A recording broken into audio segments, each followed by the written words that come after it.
so briefly that that issue of scheduling had not reached the White House. So that, I thought that was very interesting, because that is a question we've been asking for several weeks, Wolf, whether or not people inside the White House knew about those issues and when did they know those issues. So the president sort of touched on that there. I think a couple of other things that were striking, you know, he was asked whether or not he takes responsibility for all of this, and he said he does take responsibility for what happens in his administration, but he did try to draw a line between, say, the problems with healthcare.gov and why he did not accept Kathleen Sebelius's resignation. He wanted her to stay in there, and he had confidence that once the website was fixed, that Obamacare would work. You don't get the same sense of confidence from the president about the problems inside the VA. You get a sense from the president that he knows these are very deep problems. And keep in mind, the person that he's put in charge of the VA, on top of the VA, Sloan Gibson, is a deputy secretary of the VA who has only been there for a few months. And so the president's saying during this appearance here in the briefing room that he's going to have to find a permanent VA secretary. And I have to assume, Wolf, that that is one of the top priority items for this president right now on his agenda. And then he's going to have to get that person confirmed, the nomination confirmed by the entire United States Senate. So that could take a while. Sloan Gibson, the deputy secretary, as you point out, only a few months on the job, although someone with a lot of experience, graduate of West Point, graduate of the Harvard Kennedy School, someone with a lot of experience in the private sector of the U.S. So he's obviously got a huge challenge ahead of him right now. Drew Griffin, you know more about this than almost anyone, I suspect. Is there any doubt that the FBI and the Justice Department needs to launch a criminal investigation? You know, I don't think so. I mean, if you're manipulating federal health records and possibly doing that for your own benefit to get bonuses, I think there's no doubt at least those allegations should be looked at. Certainly the Inspector General has found evidence of, at least strong evidence, that that may have taken place. We believe it did take place, by the way, from all our sources. But I just want to mention something that Jim said, because, you know, the president sort of, well, the president said bad news did not get to him, meaning that Eric Shinseki was so insulated in his VA headquarters building that he didn't know this was going on. I'm going to have to strongly refute that, because way back when in November, when we first started this, we asked for an interview with Eric Shinseki, and we outlined exactly what we had in our reports. And then we aired those reports saying that General Shinseki would not comment to us.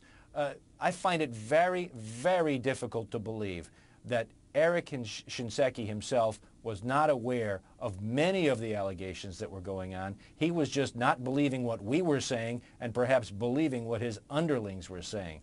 So I'm not, you know, I respect the general. I've never met him. I wish I did. I wish I'd met him months and months ago.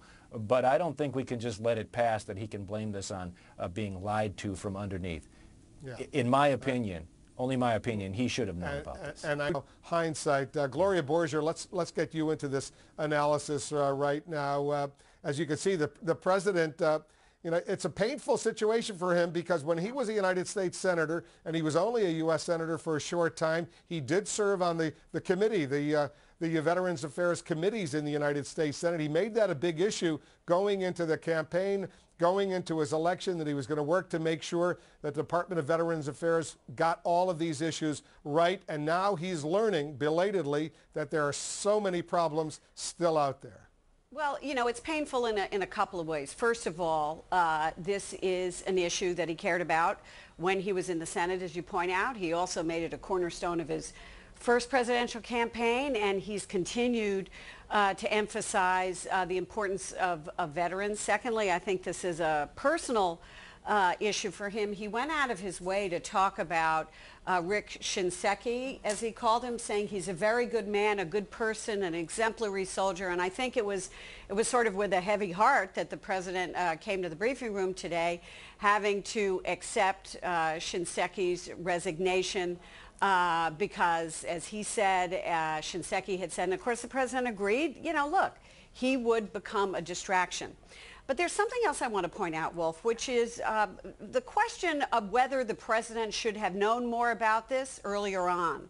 The president did accept responsibility, saying this is my administration, but he also pointed out that these issues at the VA predate his presidency. And if they predated his presidency, then the question is, Why wasn't more done to resolve these issues of the long wait time, as both Jake and Drew point out, have been well known, and also were well known in the previous administration. So Shinseki said he was disappointed that bad news did not get to him. I think the president should be equally disappointed, by the way, as he was with the Affordable Care Act rollout, that the bad news did not get to him sooner. And I think you have to sort of raise some questions about if the bad news did not get all the way to the top, given what a priority this is for this administration. You have to ask the question why.